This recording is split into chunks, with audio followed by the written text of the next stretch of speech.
Hello friends, कैसे हैं आप लोग। आज मैं इस वीडियो में chapter 15 exercise 15.1 probability question number 18, question number 20 और क्वेश्चन नंबर 24 का सलूशन दूंगा। इसके पहले भी मैंने इस एक्सरसाइज के टू वीडियोस अपलोड कर चुका हूं। मैं इसमें बराबर ये वीडियो अपलोड करने का रीज़न ये है कि प्रोबेबिलिटी आप 9th में भी स्टडी किए हो सकता है वहाँ आपका कंसेप्ट क्लियर ना हो। तो मैं यहाँ पे आपको जो है इन 3 वीडियोज़ में मेरा पूरा प्रयास है कि आपको प्रोबेबिलिटी समझ में आ जाए और बहुत आसान भी होता है। मैंने आपको जो है 2 वीडियो में सारी क्वेश्चन सॉल्व करके दिखाया हूँ। देखिए, प्रोबेबिलिटी जो होती है पॉसिबिलिटी पे होता है। यहाँ पे कुछ चीज़ों को आपको जो है इमेजिन करना होता है, लेकिन अभी यहाँ पे आपको उतना इमेजिनेशन नहीं करना है जितना आप क्लास 12th में जाने पे करोगे। अभी तो सब फैक्ट है, आपको छोटी-छोटी चीज़ें पता होनी चाहिए कि प्लेइंग कार्ड में कितने पत्ते होते हैं, कितने टाइप के पत्ते होते हैं। हाँ, फेस कार्ड क्या होता है, एस कार्ड क्या होता है, जैक कितने होते हैं, किंग कितनी होती हैं, क्वीन कितनी होती हैं। तो इस तरीके से डाइस के बारे में आपको पता होना चाहिए कि डाई में क्या-क्या आउटकम आता है।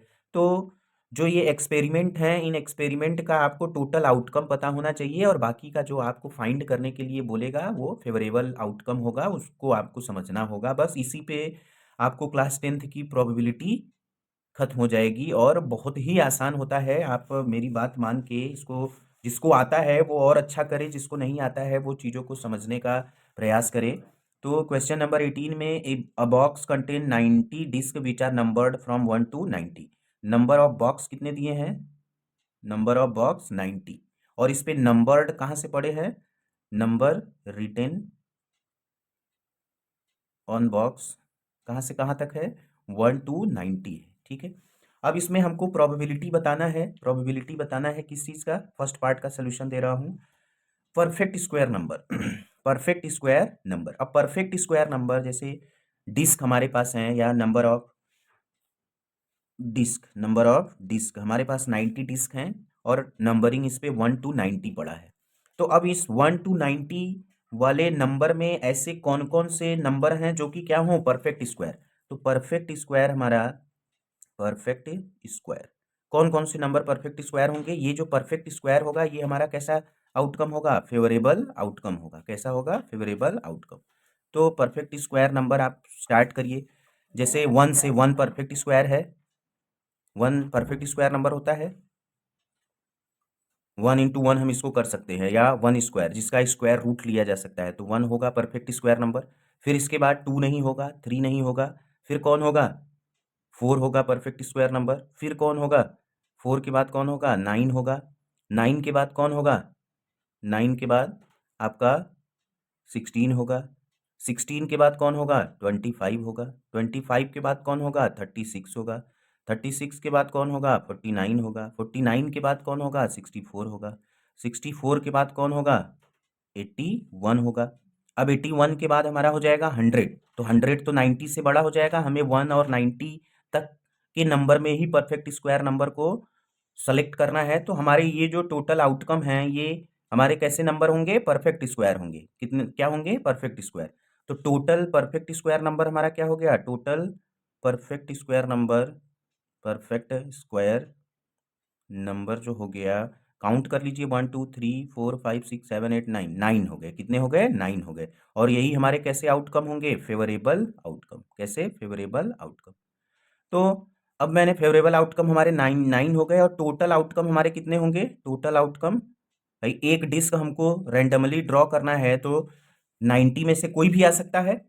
तो हमारे टोटल आउटकम क्या होंगे? 90। क्या होंगे? 90। और हमको प्रोबेबिलिटी किसका बताना है? Perfect square. किसका? Perfect square number. Perfect square number आसान है। Favourable outcome, favourable outcome upon total outcome, upon total outcome. हो गया। फेवरेबल आउटकम हमारे कितने हैं? 9 हैं, और टोटल आउटकम कितने हैं? 90 हैं। कितने हैं? 90 हैं। डिवाइड कर लीजिए तो कितना आ जाएगा? 1/10। तो P perfect square, P probability of perfect square number. इस तरीके से हमको लिखना भी है चीज़ों को, कि एग्जामिनर जब हमारी कॉपी चेक करे तो उसको चीज़ें क्लियर रहें, उसको बार बार क्वेश्चन पेपर देखने की ज़रूरत न पड़े। जितना एग्जामिनर को हेल्प आप जितना ज़्यादा आप उसको रिटेन में लिखोगे और उसको आसान होगा आपकी कॉपी चेक करने में, उतना ही अच्छा मार्क्स आपको मिलेगा। ठीक है। अच्छा, ये मैंने दे दिया था क्वेश्चन नंबर 18 के सेकेंड पार्ट का सोल्यूशन है। ये कौन से पार्ट का है? सेकेंड पार्ट का है। अब मैं आपको फर्स्ट पार्ट का सोल्यूशन दे दे रहा हूँ। फर्स्ट पार्ट में क्या है? और 2 डिजिट नंबर, और 2 डिजिट नंबर। तो 2 डिजिट नंबर हमारे क्या क्या होंगे? 2 डिजिट नंबर। 2 डिजिट नंबर 1 से 90 में के बीच में आने वाले 2 डिजिट नंबर हमारे कौन कौन से होंगे? कहाँ से स्टार्ट होगा? 10 से। कहाँ से स्टार्ट होगा? 10 से। 1 to 9 जो है डिजिट होते हैं, उसके बाद नंबर स्टार्ट होगा 10, 11, 12, 13, 14, 15, 16 ऐसे ऐसे लास्ट में हमारा जाएगा 89, और 90 को भी हम ले सकते हैं, क्योंकि 1 to 90 डिस्क पे नंबर पड़ा हुआ है, तो यहाँ ऐसा नहीं दिया है कि बिटवीन वर्ड यूज नहीं किया है, तो हम 1 को भी ले सकते हैं और 90 को भी ले सकते हैं। तो 1 हमारा 2 डिजिट नंबर नहीं है, 90 हमारा 2 डिजिट नंबर है, तो इसलिए हम इसको लेंगे। अब देखो, हम सारे नंबर को इसलिए नहीं लिखेंगे कि सबको लिखना होगा, स्पेस कम होगा, टाइम ज़्यादा लगेगा, पेपर में आपको टाइम भी बचाना होता है। तो ऐसे में हम क्या करेंगे? देखिए, 1 to 9 जो है वो क्या है? वो डिजिट है, मतलब 1 डिजिट के नंबर है। और उसके बाद के जो सारे नंबर हैं वो कैसे हैं? 2 डिजिट के नंबर।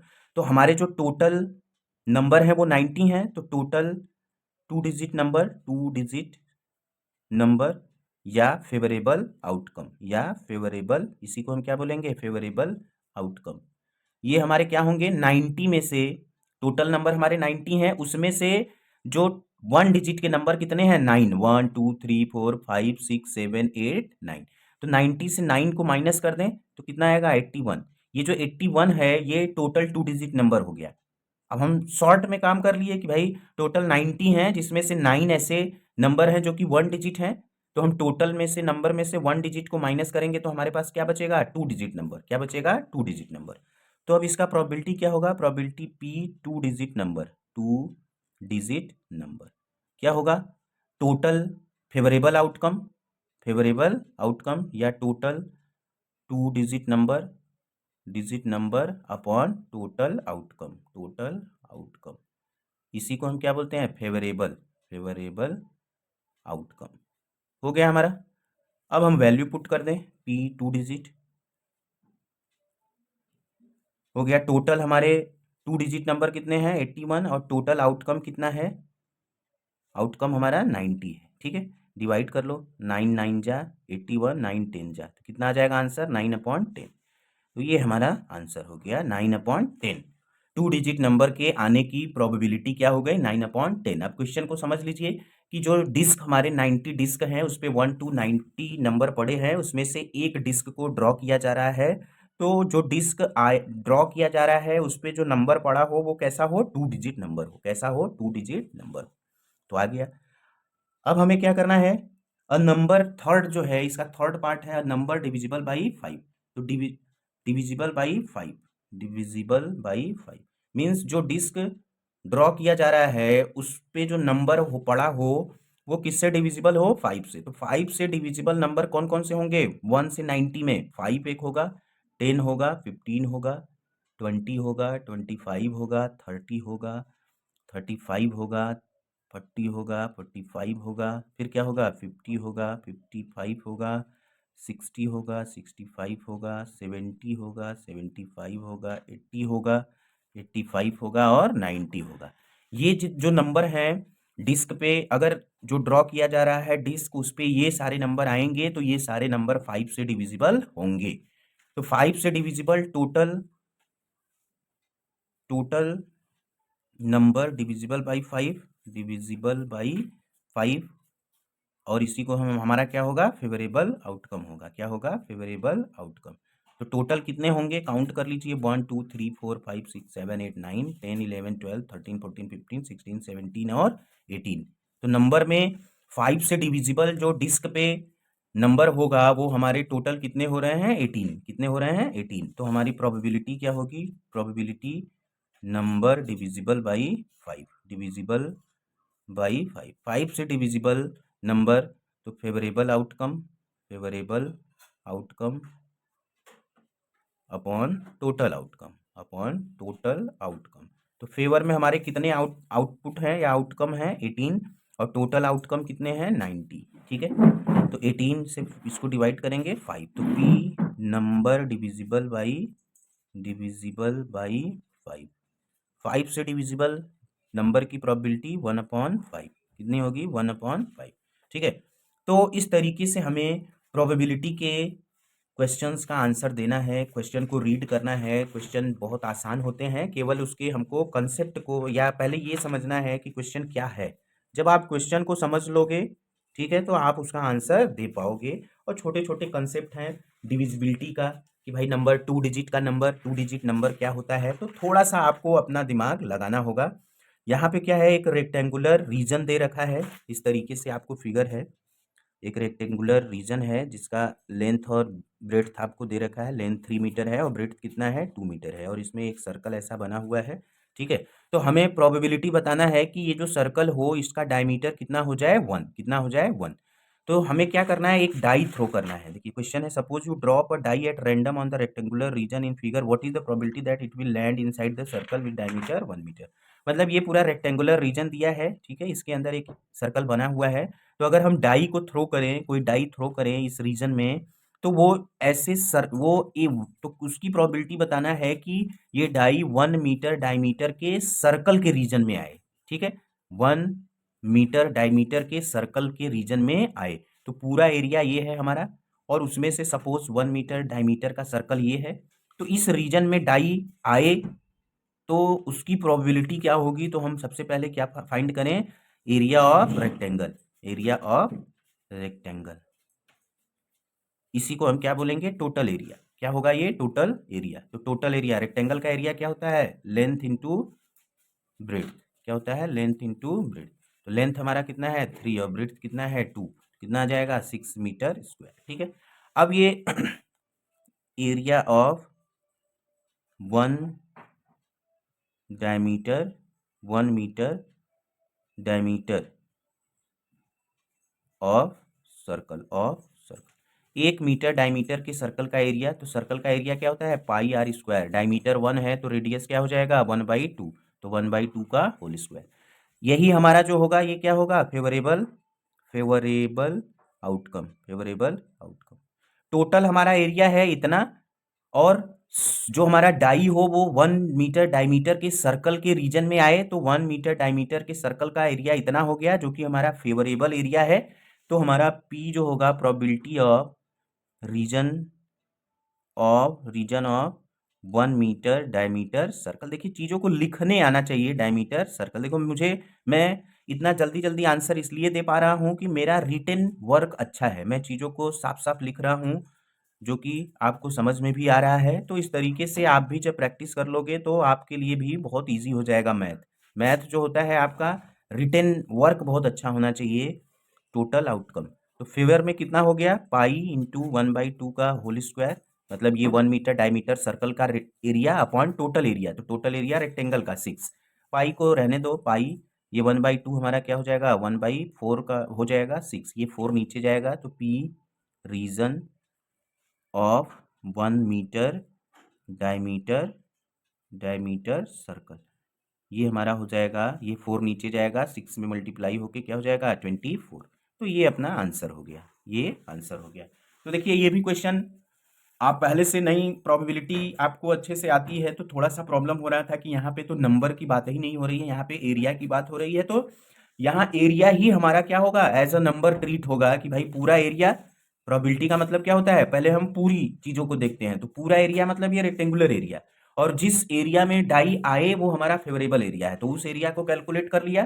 तो डाई के लिए पर जो सुटेबल एरिया है, या जिस एरिया में डाई आए उस वो अपॉन में टोटल एरिया, बस ऐसा कर दिया, हमको जो फाइंड करना था वो हमको मिल गया। तो इस तरीके से इन क्वेश्चंस का आंसर आपको देना होगा। क्वेश्चन नंबर 24 मैं कल भी लिखा था, वीडियो लंबा हो रहा था, इसके लिए मैं उसका सोल्यूशन नहीं दे पाया। अभी इस वीडियो में मैं इसको सॉल्व कर दे रहा हूँ, क्योंकि ये क्वेश्चन बहुत इंपॉर्टेंट है। तो इम्पॉर्टेंट क्वेश्चंस जो होते हैं उनको आपको अच्छे से समझ लेना है। मैं बार बार अपने वीडियो में बोलता हूँ कि आपको बेस समझना होगा, मैथ रटने से नहीं आएगा, टाइम भी कम है, तो स्मार्ट वे में आप इन चीज़ों को समझिए। एक डाई है, डाई थ्रोन ट्वाइस, ट्वाइस मतलब एक बार डाई अगर फेंका जाता है, रोल किया जाता है, तो उसका जो सैंपल स्पेस या टोटल आउटकम 6 होता है। अगर डाई थ्रोन ट्वाइस, एक ही डाई 2 बार फेंका जाता है, तो टोटल आउटकम जो हमारा होता है, ये आपको ये ध्यान में या याद ही कर लीजिए कि 2 डाई एक साथ फेंके जाएं या एक डाई 2 बार फेंके जाएं, तो टोटल आउटकम हमारा कितना होगा? 36। 6 इंटू 6 36। इस तरीके से आप इसको समझो। 5 will not come either time, मतलब जब 2 बार फेंका जाएगा तो 2 उसके आउटपुट आएंगे, जैसे तो दोनों में 5 एक बार भी ना आए। 5 will not come up either time, up either time, मतलब किसी भी बार में 5 न आए, तो 5 के न आने की प्रोबेबिलिटी हमको बताना है। तो अब इसमें हम क्या करेंगे, देखिए आउटकम हमारा क्या क्या हो सकता है। आउटकम जो है 5 के न आने की, तो हम 5 के आने की प्रोबेबिलिटी पहले फाइंड कर ले, 5 के आने की। तो देखो जब पहली बार डाई थ्रो किया तो पहला आउटकम 1 आ गया, आने की प्रोबेबिलिटी दूसरे पे सपोज 5 आ गया, फिर पहले पे 2 हो गया, दूसरे पे 5 आ गया, फिर 3 हो गया और 5 आ गया, 4 हो गया और 5 आ गया, 5 और 5 दोनों बार में 5 आ गया, ठीक है, 6 आ गया और 5 आ गया, ठीक है। ऐसा भी हो सकता है। फिर आपका क्या हो सकता है, 5 आ जाए पहले पे और दूसरे पे क्या आ जाए, 1 आ जाए। फिर ऐसा हो सकता है पहले पे 5 ही रहे, दूसरे पे 2 हो जाए। फिर ऐसा हो सकता है पहली बार में 5 आए, दूसरी बार में 3 हो जाए। फिर ऐसा हो सकता है कि पहली बार में 5 आए, दूसरी बार में 4 हो। फिर ऐसा हो सकता है कि पहली बार में 5, दूसरी बार में 6।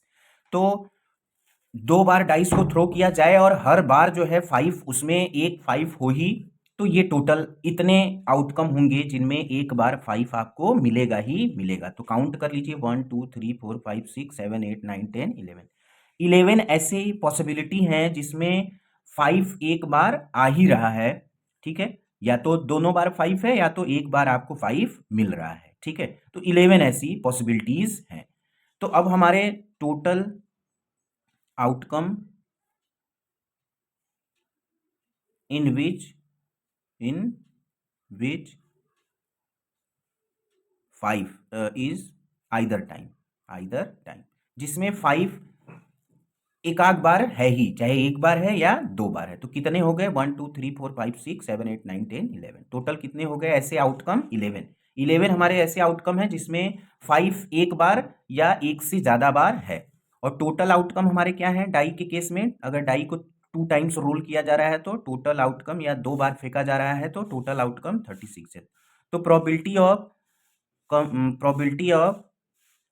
5 will come up either time, मतलब हर बार 5 हो, या एक बार हो या दोनों बार हो।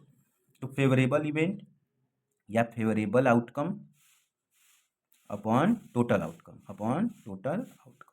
तो फेवर में हमारे कितने हैं, 11, और टोटल कितने हैं, 36। फेवर का मतलब 5 हर आइदर टाइम, मतलब या पहली बार में 5 हो या दूसरी बार में 5 हो या दोनों बार 5 हो, ठीक है। तो P probability of 5 will come up either time, ठीक है। तो इसकी प्रोबेबिलिटी क्या हो गई, 11/6, 5 हर एक बार। हमें क्या फाइंड करना है, P5 probability of 5 will not come up either. 5 एक बार भी ना आए, तो आपको पता है कि किसी भी इवेंट के अगर होने की प्रोबेबिलिटी आपको पता है, तो उसके न होने की probability, P probability of E dash क्या होता है, 1 माइनस प्रोबेबिलिटी ऑफ ई। इसी से हम इसको सॉल्व कर लेंगे कि किसी भी इवेंट के होने की प्रोबेबिलिटी आपको पता है, तो न होने की प्रोबेबिलिटी कैसे फाइंड होती है, 1 में से होने वाले को माइनस कर देते हैं। तो 1 minus probability of 5 will come up either time, ठीक है। 5 के आने वाली प्रोबेबिलिटी को हम क्या करेंगे, माइनस कर लेंगे 1 से, तो हमको न आने की प्रोबेबिलिटी पता चल जाएगा आइदर टाइम। ये आपको मैंने पहले ही वीडियो में डिस्कस कर लिया था। तो 1 माइनस 11/36, इसको सॉल्व करेंगे, 36 माइनस 11/36, तो 6 से 1 जाएगा 5, 3 से 1 जाएगा 2, तो आपका आ जाएगा P will not come up either time. तो ये आपका हो जाएगा 25/36। ठीक है, इस तरीके से आपको ऐसे क्वेश्चन का आंसर देना है कि जहां, अब हमने ऐसा क्यों किया कि न आने की प्रोबेबिलिटी मैंने पहले कर लिया, क्योंकि न आने की जो आउटकम है वो ज्यादा हो रहे हैं, तो हमको लिखना होगा सारे आउटकम, तो हमने पहले लिख लिया आने वाली प्रोबेबिलिटी को। अब देखिए इसमें प्रोबेबिलिटी ऑफ 5 5 के 5 will come at least 1 time. At least का मतलब हो कि कम से कम 5 एक बार हो, एक से ज्यादा बार भी होगा चलेगा, लेकिन कम से कम एक बार हो। तो इसकी प्रोबेबिलिटी क्या होगा 5 कि आने वाले टोटल आउटकम में कितने हैं 11, कितने हैं 11, और टोटल आउटकम हमारे कितने हैं 36, तो इसकी प्रोबेबिलिटी ये हो गई 11/36। तो इस तरीके से आप इन क्वेश्चंस का आंसर देना होगा। और ये क्वेश्चंस रियल में बहुत आसान होते हैं, ऐसा नहीं कि मैं बस बोल रहा हूँ, आपके सामने क्वेश्चन का आंसर भी दिया गया है और आपको बहुत अच्छे से क्वेश्चंस को समझाया गया है। अगर इस तरीके से आप क्वेश्चन का आंसर देते हो, नो डाउट आपको 90+ स्कोर करने से कोई रोक पाए। आगे मैं सारे चैप्टर हो जाने के बाद मैं खुद ही सैंपल पेपर या मैं अपने से बनाए हुए क्वेश्चंस 2 या 3 सैंपल पेपर अपलोड करूंगा। अगर आप उनको अच्छे से, ये सारे वीडियोस अच्छे से देख के और उनको देख लोगे आप, तो आप एग्जाम में बहुत अच्छा करोगे। देखो कुछ लोग अपनी सोच बना लेते हैं कि मुझे किसी तरीके any how way I have to score a marks for to pass in the examination. तो आप अगर इस तरीके की सोच बना के पहले से ही चल रहे हो तो आप अच्छा स्कोर करने में एक बार आपको प्रॉब्लम होगा। लेकिन अगर आप ऐसी सोच बनाते हो कि नहीं मुझे 100 आउट ऑफ 100 स्कोर करना है, तब जाके आप अच्छा स्कोर कर पाओगे। इसलिए अपनी सोच को बढ़ा लो, उसके अकॉर्डिंग आपको थोड़ा सा वर्क भी करना पड़ेगा। Okay guys, thank you.